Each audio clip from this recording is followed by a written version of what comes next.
السلام عليكم ورحمة الله. الحمد لله وحده والصلاة والسلام على رسول الله محمد صلى الله عليه وسلم.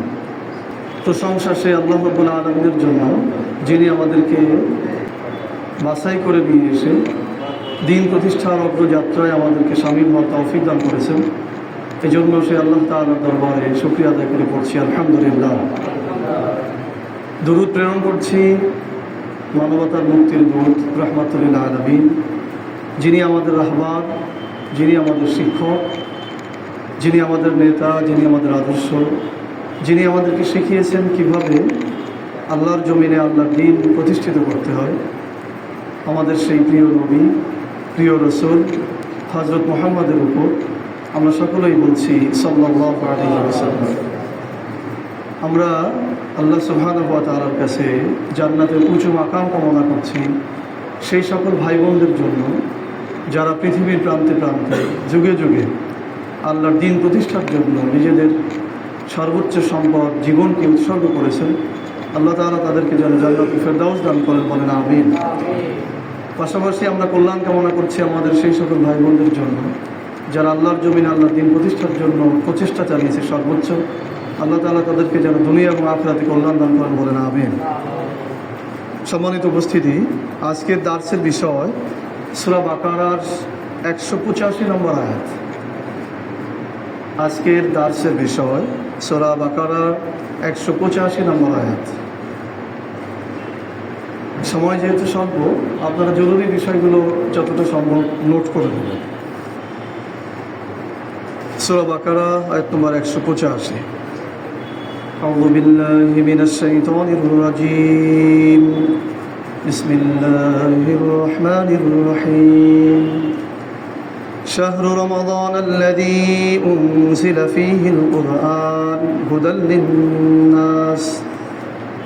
شهر رمضان الذي أنزل فيه القرآن هدى للناس وبينات من الهدى والفرقان فمن شهد منكم الشهر فليصمه ومن كان مريضا أو على سفر فعدة من أيام أخر يريد الله بكم اليسر ولا يريد بكم العسر ولتكملوا العدة ولتكبروا الله على ما هداكم ولعلكم تشكرون. بارك الله لنا ولكم في القرآن العظيم. সরল অনুবাদ হচ্ছে, আল্লাহ সুবহানাহু ওয়া তাআলা বলছেন, এটি সেই রমজান মাস যার মধ্যে কোরআন অবতীর্ণ করা হয়েছে, যা মানুষের জন্য পথ প্রদর্শক আর সৎ পথের দলিল এবং সত্য মিথ্যা পার্থক্যকারী। তোমাদের মধ্যে যারা এই রমজান মাসের সম্মুখীন হবে তোমরা সাওম পালন করবে, আর তোমাদের মধ্যে যারা অসুস্থ এবং সফর অবস্থায় থাকবে তারা অন্য সময়ে এই দিনগুলি পূর্ণ করবে। আল্লাহ তাআলা তোমাদের জন্য যেটা সহজ সেটা চান এবং কঠিন যেটা সেটা চান না, আর তোমরা এই বিধানগুলি পরিপূর্ণ করবে। আর তোমরা যে কোরআনের মতো পথ প্রদর্শনকৃত কিতাব পেয়েছো, এই জন্য তোমরা আল্লাহর বরত্ব ঘোষণা করবে আর আল্লাহর কৃতজ্ঞতা প্রকাশ করবে। সূরা বাকারা আয়াত নম্বর 185। বারাকাল্লাহু লানা ওয়া লাকুম ফিল কুরআনিল আযীম।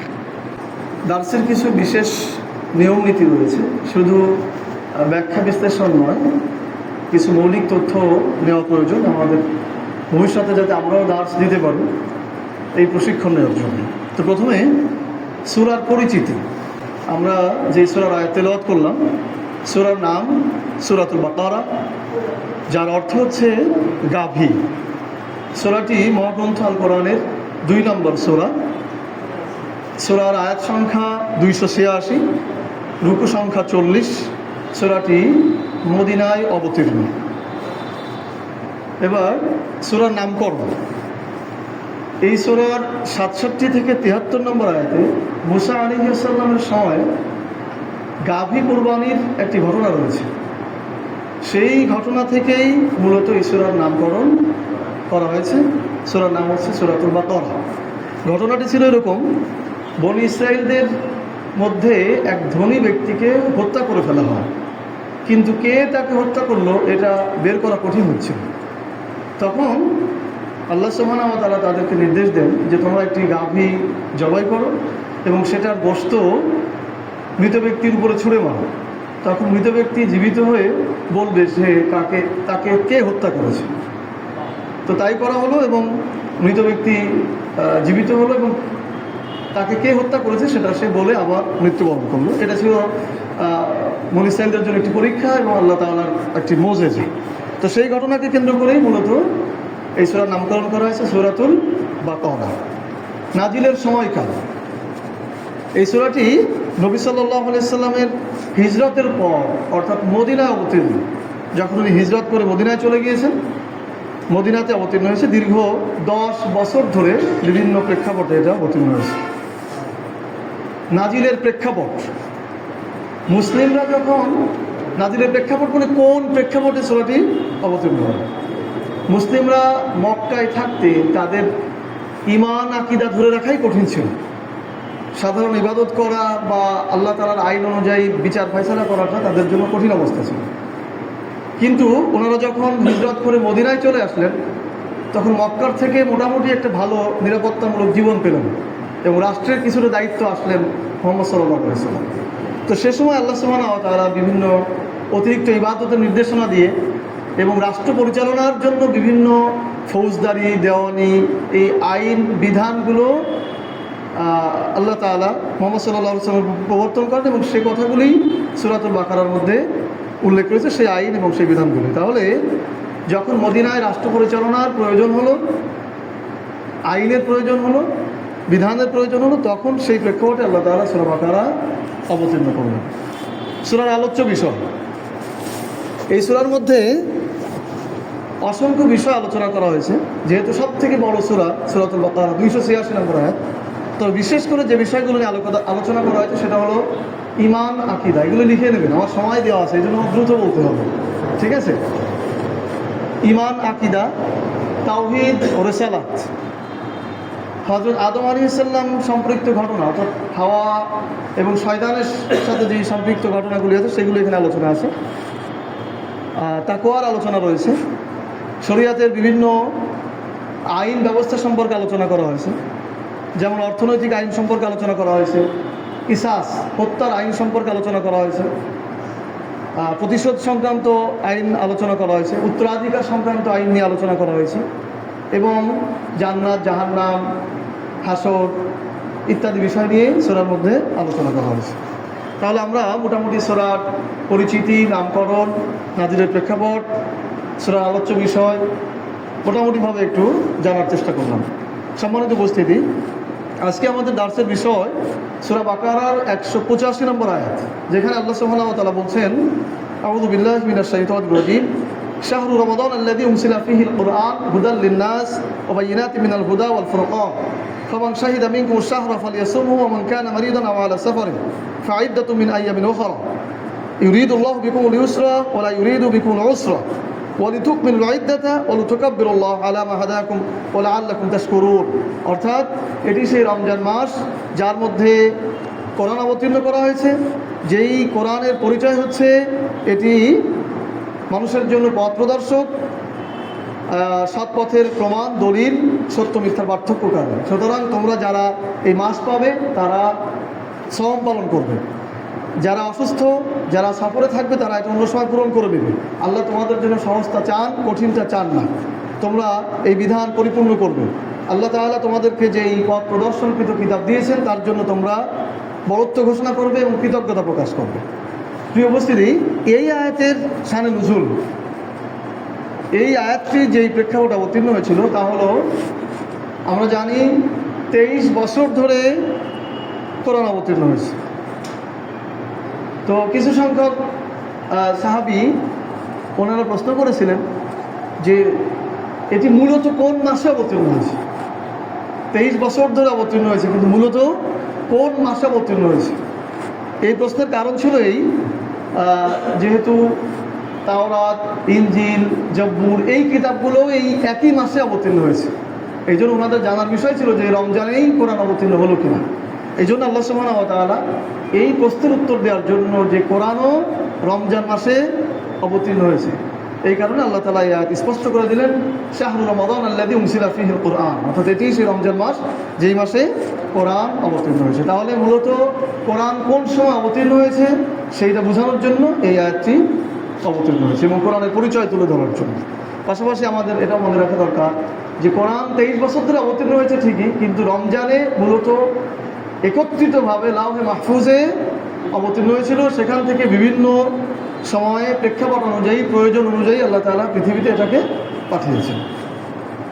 প্রিয় উপস্থিতি, এবার আমরা জানব আলোচ্য আয়াতের হুকুম।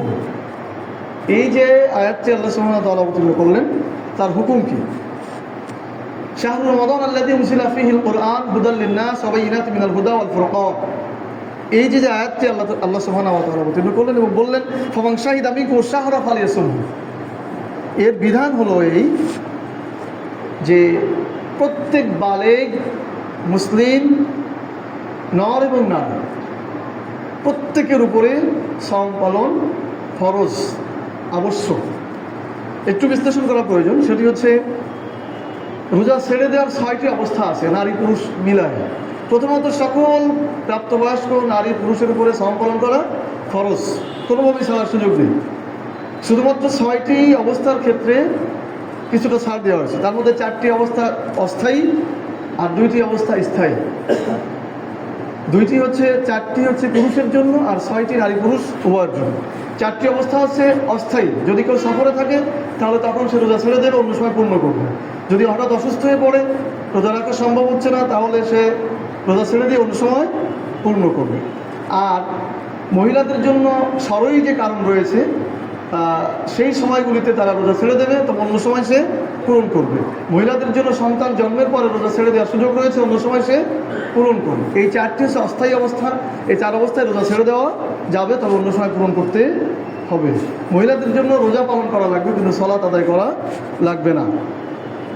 আর স্থায়ী অবস্থা হলো যারা একেবারে চিররোগে রোগাগ্রস্ত হয়ে গেছে, যার রোগ সারা সম্ভব না, সে রোজা ছেড়ে দিতে পারবে।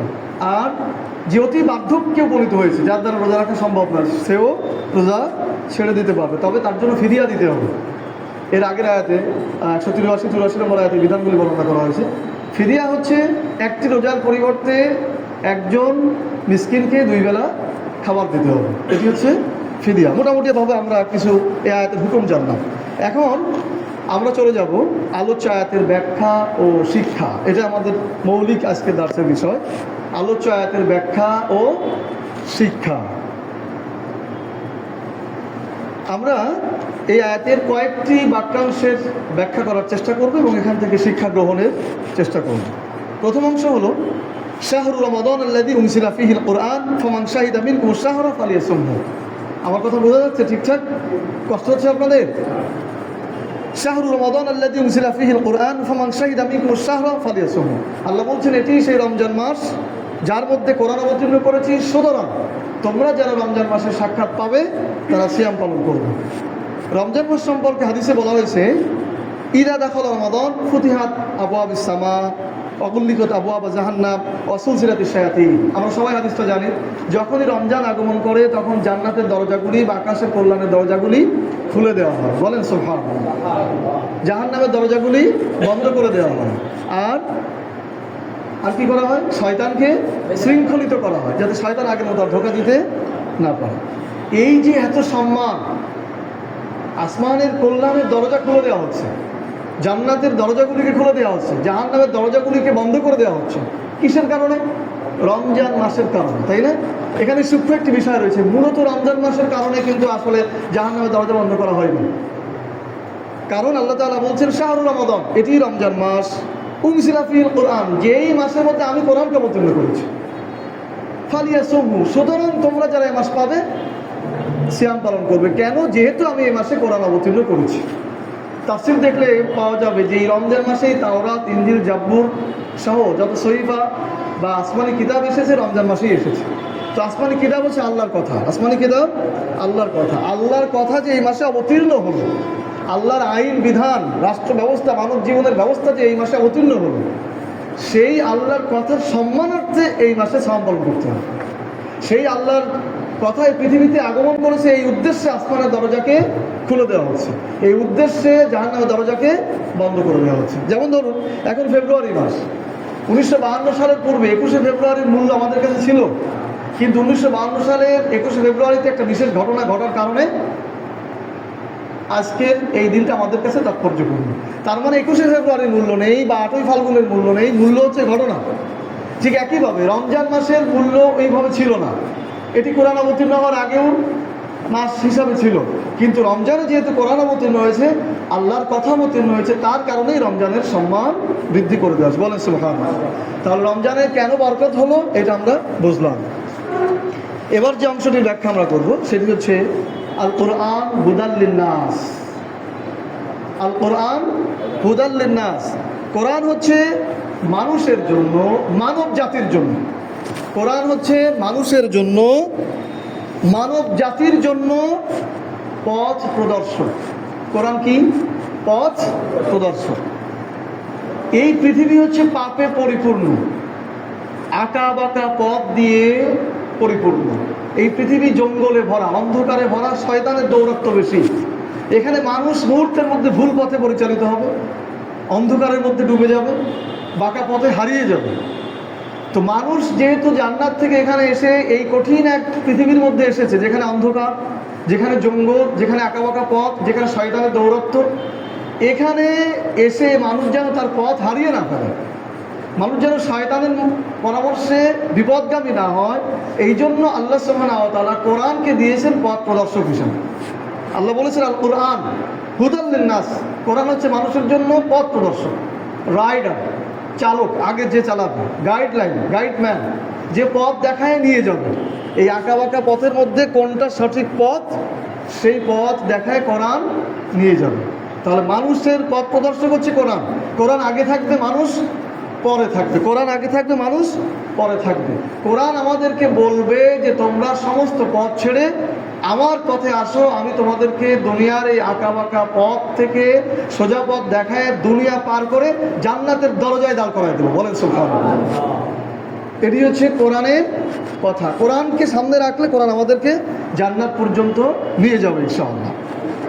আমাদের মনে রাখতে হবে, কোরআন শুধুমাত্র সওয়াবের গ্রন্থ নয়, শুধুমাত্র কোরআন দিয়ে ইবাদত করতে হবে তা নয়, বরং কোরআন আমাদেরকে বলছে আমি তোমার পথ প্রদর্শক। সুতরাং তুমি রাষ্ট্রের দারিদ্র্য বিমোচন করতে চাও, আমি যেভাবে পথ বাতলে দিচ্ছি, যেই পথে আসতে বলছি সেই পথে আসো, সেই পথে রাষ্ট্র পরিচালনা করো, তোমার অভাব দারিদ্রতা বিমোচন হয়ে যাবে। কোরআন আমাদেরকে বলছে তুমি বিচারের ক্ষেত্রে ন্যায় বিচার প্রতিষ্ঠিত করতে চাও, তুমি মজলুমের অধিকার ফেরত দিতে চাও, অনেক চেষ্টা করছো, অনেক আইনে বিচার করছো, কিন্তু মামলা শেষ হচ্ছে না, মজলুমের অধিকার বাস্তবায়ন করতে পারছো না। আমি তোমাকে যেই পথ বাতলে দিচ্ছি, আমি তোমাকে যে আইন দিচ্ছি, সেই পথে আসো, সেই পথ মতো বিচার করো, তুমি মজলুমের অধিকার দিতে পারবে, তুমি পাপীদের অপরাধকারীদের শাস্তি দিতে পারবে, অপরাধকারীদের লাগামকে টেনে ধরতে পারবে। কোরআন আমাদেরকে বলছে, কোরআন আমাদেরকে বলছে তুমি রাষ্ট্র থেকে অশ্লীলতা দূর করতে চাও, ধর্ষণ ব্যভিচার বন্ধ করতে চাও, অনৈতিকতা দূর করতে চাও, তাহলে আমি তোমাকে যেই পথে আসতে বলছি সেই পথে আসো। যদি সেই পথে আসো তাহলে রাষ্ট্রের অনৈতিকতা, অশালীনতা, ধর্ষণ, ব্যভিচার এগুলি বন্ধ হয়ে যাবে, মানুষ সুন্দরভাবে জীবনযাপন করবে। তুমি, কোরআন বলছে তুমি মাদক বন্ধ করতে চাও, তুমি ছিনতাই সন্ত্রাসী কর্মকাণ্ড বন্ধ করতে চাও, আমি তোমাকে যে পথে আসতে বলছি আসো, তাহলে মাদক সন্ত্রাস বন্ধ হয়ে যাবে। সময় থাকলে প্রত্যেকটি আয়াতের ব্যাখ্যা আপনাদের বোঝানো যেত, কিন্তু আমার যেহেতু নির্দিষ্ট সময় রয়েছে এই জন্য আমি আজকে এই আয়াতের দিকে ব্যাখ্যায় যাচ্ছি না। কোরআন আমাদেরকে যেদিকে ডেকেছে সেদিকেই কোরআনের এক একটি আয়াত রয়েছে, এই কাজ সম্পর্কে তুমি এটা করো, তাহলে তুমি সঠিক পথ পেয়ে যাবে। তাহলে কোরআন আমাদেরকে পথ দেখায়, এটা বুঝতে পেরেছেন? কোরআন শুধুমাত্র পড়লেই হবে না, কোরআন আমাদেরকে যেদিকে ডাকছে সেদিকে যেতে হবে, তাহলে আমরা দুনিয়ার এই আঁকাবাঁকা পথ পার করে জান্নাতের সোজা পথে যেতে পারবো ইনশাআল্লাহ। প্রিয় উপস্থিতি, দ্বিতীয় যে অংশ ওই আয়াতেরই, ওয়াবাইয়িনাতিন মিনাল হুদা, কোরআনের পরিচয় আল্লাহ তাআলা প্রথমে দিলেন আল কোরআন হুদাল লিন্নাস। কোরআন হচ্ছে মানব জাতির জন্য পথ প্রদর্শক, এটা চালক, যে তোমাদেরকে চালিয়ে সঠিক পথে নিয়ে যাবে, এটা প্রথম পরিচয়। দ্বিতীয় পরিচয় হচ্ছে ওয়াবাইয়িনাতিন মিনাল হুদা, এই কোরআন হচ্ছে সৎ পথের ম্যাপ। কোরআন হচ্ছে সৎ পথের, সঠিক পথের ম্যাপ। আপনি কোনো এক এলাকায় গেছেন, আপনি রাস্তা খুঁজে পাচ্ছেন না। আজকাল যারা স্মার্ট ফোন ব্যবহার করে শিক্ষিত, তারা কি করে? তারা গুগল ম্যাপ দেখে, গুগল ম্যাপের নির্দেশনা দেখে যে কোন দিকে আমাকে যেতে বলেছে, ঠিক না বলেন? যেদিকে গুগল ম্যাপ নির্দেশনা দিচ্ছে আপনি সেদিকে হাঁটছেন, একসময় দেখবেন যে আপনি গন্তব্য পেয়ে গেছেন। যদিও মাঝে মাঝে আপনার ভুলের কারণে গুগল ম্যাপও ভুল দেখায়, কিন্তু কোরআন এমন এক সৎ পথের ম্যাপ, আপনি যদি সঠিকভাবে কোরআনকে অনুসরণ করেন তাহলে কোরআন কখনোই ভুল পথ দেখাবে না। কারণ কোরআনের ম্যাপ, গুগল ম্যাপ তৈরি করেছে বিজ্ঞানীরা, মানুষেরা, আর কোরআনের ম্যাপ তৈরি করেছেন আল্লাহ সুবহানাহু ওয়া তাআলা। বলেন না সুবহানাল্লাহ। সুতরাং কোরআন হচ্ছে ম্যাপ। এটাকে যদি আপনি ধরে, আমরা ধরে, মানব জাতি ধরে পথ চলতে চায়, তাহলে সে তার সঠিক গন্তব্যে পৌঁছাতে পারে। তাহলে কোরআনের দ্বিতীয় পরিচয়, কোরআন সঠিক পথের ম্যাপ বা দলিল। এবার হচ্ছে আরেকটি অংশ, আল ফুরকান। আল্লাহ সুবহানাহু ওয়া তাআলা যে বললেন আল কোরআন হুদাল লিন্নাস ওয়া বাইয়িনাতিন মিনাল হুদা ওয়াল ফুরকান, 3 নম্বর পরিচয় হচ্ছে ফুরকান, সত্য মিথ্যার পার্থক্যকারী। এই কোরআন সত্য মিথ্যার মধ্যে পার্থক্য করে দেয়। যখন মানুষ কোনটা সঠিক কোনটা বেঠিক বুঝতে পারে না, তখন এই সঠিক বেঠিক হাজারো ভুল পথ, ভুল মতের উপরে যদি কোরআনকে ছেড়ে দেওয়া হয়, তাহলে কোরআন বলবে যে এই পথ সঠিক, এই পথ বেঠিক, এই মত সঠিক, এই মত বেঠিক, এই ব্যবস্থা সঠিক, এই ব্যবস্থা বেঠিক। এইভাবে কোরআন আপনাকে পথ নির্দেশ করবে, অর্থাৎ সত্য আর মিথ্যার মধ্যে পার্থক্য করে দেবে। আপনি যখন কোরআনকে সামনে নিয়ে দাঁড়াবেন, তখন আপনি সঠিক পথে আছেন না বেঠিক পথে আছেন আপনাকে বলে দেবেন। আপনি সঠিক পথে যেতে পারবেন না বেঠিক পথে চললে, কোন দিকে চললে বেঠিক পথে যাবেন, এটা কোরআন বলে দিবে। প্রিয় উপস্থিতি, বুঝতে পারতেছেন কথা? খুব দ্রুত হয়ে যাচ্ছে আমার কথা বলা? জি আলহামদুলিল্লাহ। এবার যে অংশটি আমরা বিশ্লেষণ করব সেটি হচ্ছে ওয়ালি তুকাব্বিরুল্লাহ মা হাদাকুম। এই আয়াতের শেষ অংশে বলা হয়েছে ওয়ালি তুকাব্বিরুল্লাহ মা হাদাকুম। খুব মনোযোগের সাথে এই অংশটুকু খেয়াল করতে হবে। আল্লাহ কি বলেছেন? ওয়ালি তুকাব্বিরুল্লাহ মা হাদাকুম, তোমরা আল্লাহর বড়ত্ব ঘোষণা করো, তোমরা আল্লাহর নামে তাকবীর দাও। মা হাদাকুম, কেন দিবা? তোমরা যে হেদায়েতের মতো এরকম একটি গ্রন্থ পেয়েছো, তোমরা যে সঠিক পথের একটি বই পেয়েছো, একজন চালক পেয়েছো, সঠিক পথের একটি দলিল পেয়েছো, একটি ম্যাপ পেয়েছো, যেই ম্যাপ, যেই দলিল, যেই বই তোমাকে আঁকা বাঁকা পথ থেকে বের করে সঠিক পথে নিয়ে যাবে, জান্নাতে নিয়ে যাবে, দুনিয়া কল্যাণ দেওয়া থেকে শুরু করে আখিরাত পর্যন্ত নিয়ে যাবে, সেই কোরআন যে তোমরা পেলে, এর জন্য তোমরা আল্লাহর নামে তাকবীর দাও। তাকবীর দেওয়া মানে আল্লাহু আকবার বলো। এই জন্য দেখবেন ঈদের দিন সকালে আল্লাহু আকবার বলাটা আবশ্যক। কেন? যে তোমরা পূর্ণতা পেয়েছো, কোরআন তোমরা পেয়েছো এবং কোরআনের সম্মানার্থে তোমরা সিয়াম পালন করেছো, সুতরাং তোমরা আজকে আল্লাহর বড়ত্ব ঘোষণা করো। এখানে আমি যেটা বোঝাতে যাচ্ছি, আল্লাহ বলেছেন ওয়ালি তুকাব্বিরুল্লাহ মা হাদাকুম, তোমরা যে হিদায়াতের গ্রন্থটা পেলে, এই জন্য তোমরা আল্লাহর বড়ত্ব ঘোষণা করো, তোমরা মানুষকে জানাও। ভালো করে বুঝবেন, এখানে আমাদের শিক্ষা আছে কিন্তু। তোমরা মানুষকে জানাও আমরা মুসলিম, আমাদের কাছে একটি কিতাব আছে, আমাদের কাছে একটি বই আছে, আমাদের কাছে একটি ম্যাপ আছে, যা আমাদেরকে অনেক ভুল পথ থেকে সঠিক পথ দেখায়, যা আমাদেরকে অনেক অকল্যাণ থেকে কল্যাণের দিকে নিয়ে যায়, যা আমাদেরকে শয়তানের ধোঁকা থেকে আল্লাহর দিকে নিয়ে যায়। এরকম একটি বই আমাদের আছে। এই জন্য আমরা আল্লাহর বড়ত্ব ঘোষণা করছি, এই জন্য আমরা আল্লাহর প্রশংসা করছি, সুতরাং তোমরাও এ পথে আসো। এটি হচ্ছে মুসলিমরা আল্লাহর বড়ত্ব ঘোষণা করবে যে এভাবে যে আমরা দরিদ্র হব না, কারণ আমাদের কাছে এমন একটি বই আছে, এমন একটি সংবিধান আছে, এমন একটি রুলস আছে, এমন একটি বিনিয়োগ করার মতো গ্রন্থ আছে, যে আমরা যদি ওই কিতাব অনুযায়ী, বই অনুযায়ী বিনিয়োগ করি, তাহলে আমরা দারিদ্র হব না, বরং আমরা ক্রমেই আমাদের মাথা কিছু আয় বাড়তে থাকবে। আমরা মানব জাতিকে বলবো যে আমরা কখনোই বিচারহীনতায় ভুগবো না, আমরা কখনো নিরাপত্তাহীনতায় ভুগবো না, কারণ আমাদেরকে আল্লাহ তাআলা এমন একটি বই দিয়েছেন যেটা অনুসারে বিচার করলে আমাদের নিরাপত্তা বাড়বে, আমাদের বিচার ব্যবস্থা যথাযথ হবে। এই কথা আমরা মুসলিমরা অন্য জাতির মানুষদেরকে বলবো, অন্য জাতির মানুষদেরকে কি করব? বলবো। কিন্তু দুঃখজনক হলো আজকে আমরা যারা মুসলিম, আমাদেরকে বলার কথা ছিল ওয়ালি তুকাব্বিরুল্লাহ মা হাদাকুম, আস্তে আস্তে না, জোরে জোরে বলার কথা। তাকবীর দাও, তাকবীর মানে কি করো? উঁচু হও। রাসূল সাল্লাল্লাহু আলাইহি সাল্লাম যখন হেরা গুহার মধ্যে প্রথম জিবরাইল আলাইহিস সালামকে দেখেছিলেন, উনি ভয় পেয়ে গিয়েছিলেন। উনি ভয় পেয়ে এসে খাদিজা রাদিয়াল্লাহু তাআলা আনহাকে বললেন, জাম্মিলুনি, আমাকে কম্বল দিয়ে ঢেকে দাও। ওনাকে ঢেকে দেওয়া হলো। উনি ঘুমিয়ে পড়লেন, জ্বরে আক্রান্ত হয়ে কাঁপতে থাকলেন। তখন আল্লাহ তাআলা আবার জিবরাইল আলাইহিস সালামকে পাঠালেন যে তুমি যাও, মুহাম্মদ সাল্লাল্লাহু আলাইহি সাল্লামকে যে বলো, ইয়া আইয়ুহাল মুযাম্মিল, হে কম্বলে আচ্ছাদিত ব্যক্তি, কুম ফাআনজির, জেগে ওঠো, উঠে দাঁড়াও তুমি, আর মানুষকে সতর্ক করো, ওয়ালিতুকাব্বিরুল্লাহ, আর সারা পৃথিবীব্যাপী আল্লাহর বরত্ব ঘোষণা করো। তার মানে আল্লাহ তাআলা বোঝাতে চাইলেন, হে মুহাম্মদ, তোমাকে যে দায়িত্ব দিয়ে পাঠাইছি ঘুমানোর জন্য পাঠাইনি, তুমি ভয় পেয়ে শুয়ে থাকবে এই জন্য পাঠাইনি, বরং তোমাকে গোটা পৃথিবীতে আল্লাহর বরত্ব ঘোষণা করতে হবে, আল্লাহর তাকবীর দিতে হবে, এই জন্য তোমাকে পাঠাইছি, সুতরাং তুমি উঠে দাঁড়াও।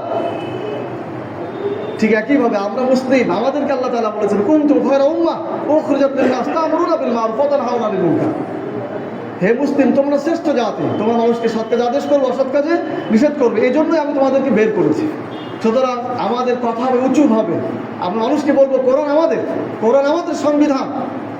কিন্তু দুঃখজনক, যেটা বোঝাতে যাচ্ছিলাম, আজকে আমাদের কাছে এরকম গ্রন্থ থাকতে, এরকম রাষ্ট্র ব্যবস্থা থাকতে, এরকম আদর্শ থাকতে, এরকম একজন আদর্শিত নেতা থাকতে, আমরা মানুষের তৈরি রাষ্ট্র ব্যবস্থা প্রতিষ্ঠিতর জন্য চেষ্টা করি, এবং মানুষের তৈরি রাষ্ট্র ব্যবস্থা প্রতিষ্ঠিত হলে আমরা আনন্দ প্রকাশ করি।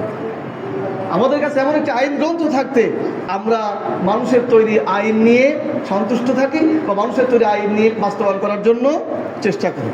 আমাদের কাছে এমন একটি অর্থ ব্যবস্থা থাকতে আমরা মানুষের তৈরি অর্থ ব্যবস্থা নিয়ে কিভাবে রাষ্ট্র পরিচালনা করা যায় বা দারিদ্র্য বিমোচন করা যায় সেই প্রচেষ্টা চালাচ্ছি। অথচ আল্লাহ তাআলা আমাদেরকে এগুলি দিয়েছেন। আমাদের দায়িত্ব হলো, আজকে আমরা এখানে যারা এসেছি, আমাদের দায়িত্ব হচ্ছে এইগুলো মানুষের কাছে প্রচার করা। কি করা? প্রচার করা, যে না, আমরা মুসলিম, আমাদের স্বকীয়তা আছে, আমাদের কাছে এইরকম জিনিস আছে, সুতরাং আমরা তোমাদেরটা নেব না, তোমরা বরং আমাদেরটা গ্রহণ করো। এবং পৃথিবীতে দেখাতে হবে যে আমরা আমাদের গ্রন্থ দিয়ে রাষ্ট্র পরিচালনা করতে পারি। বিচার ব্যবস্থা, নারী অধিকার, মজদুমের অধিকার, অর্থ ব্যবস্থা, রাষ্ট্র ব্যবস্থা, এগুলো আমাদের গ্রন্থ দিয়ে করতে পারি, এটা মানুষকে দেখাতে হবে। তাহলেই তারা আমাদের দিকে কি ফিরে আসবে। প্রিয় উপস্থিতি, এই যে আমরা আমাদের আদর্শটাকে তুলে ধরতে পারি না, এটা মুসলিম জাতির জন্য কলঙ্কে। আল্লাহ তাআলা আমাদের এই কলঙ্ক থেকে ফিরে আসার তৌফিক দান করুন, বলেন আমিন। সর্বশেষ যে অংশটি আমরা বলবো, লাআল্লাকুম তাশকুরুন, আল্লাহ সুবহানাহু ওয়া তাআলা বলছেন, এর শাব্দিক অর্থ হলো, আর হয়তো তোমরা কৃতজ্ঞতা প্রকাশ করবে, বা হ্যাঁ, আর হয় লাআল্লাকুম মানে সম্ভবত, আর হয়তো তোমরা কৃতজ্ঞতা প্রকাশ করবে। অর্থাৎ তোমাদেরকে যে কোরআন দিলাম, এরকম একটি নিয়ামতপূর্ণ কিতাব দিলাম, এর জন্য তোমরা কৃতজ্ঞতা প্রকাশ করবে। কৃতজ্ঞতা প্রকাশ করবে মানে কি? আমরা যদি বলি যে আমরা এখানে আসছি এই জন্য আল্লাহর কাছে শুকরিয়া করি, তো আমরা সবাই কী বলবো বলেন? আলহামদুলিল্লাহ বলবো না? আমাদের এটা মজ্জাগত ধারণা হয়ে গেছে, কৃতজ্ঞতা প্রকাশ করা মানে আলহামদুলিল্লাহ বলা। কিন্তু এটা হচ্ছে মৌখিক স্বীকৃতি। এটা হচ্ছে কি? মৌখিক স্বীকৃতি। যেমন এই হাত আল্লাহ তাআলা দিয়েছেন আমাকে, আমি হাত দিয়ে কাজ করি, এর জন্য কৃতজ্ঞতা শেখার হচ্ছে আলহামদুলিল্লাহ। কিন্তু এটা মৌখিক স্বীকৃতি, কিন্তু আমার এই হাত দিয়ে আল্লাহ সুবহানাহু ওয়া তাআলার কাজ করতে হবে, তাহলেই প্রকৃত কৃতজ্ঞতা স্বীকার হবে। কিন্তু আমি আলহামদুলিল্লাহ বললাম, কিন্তু আমার এই কলম দিয়ে ইসলামের বিরুদ্ধে লিখলাম, তাহলে আসলে সেটা কৃতজ্ঞতা প্রকাশ হলো না। আমার মুখে কথা বলার শক্তি আল্লাহ দিয়েছেন, আমি বললাম আলহামদুলিল্লাহ, কিন্তু মুখ দিয়ে অন্যের আদর্শ বাস্তবায়নের চেষ্টা করার কথা বললাম, তাহলে আমার কৃতজ্ঞতা প্রকাশ হলো না। প্রিয় উপস্থিতি, তাহলে আল্লাহ সুবহানাহু ওয়া তাআলার প্রশংসা শুধু আলহামদুলিল্লাহ বললেই হয়ে যাবে না। কোরআন আল্লাহ তাআলা আমাদেরকে দিয়েছেন, এটার কৃতজ্ঞতা প্রকাশ করতে হলে কোরআনে আল্লাহ তাআলা যা আমাদেরকে বলেছেন সেটা বাস্তবায়ন করতে হবে, নিজেরা বাস্তবায়ন করতে হবে, এবং গোটা জাতি যেন বাস্তবায়ন করে সেই দিকে আমাদেরকে অগ্রসর হতে হবে।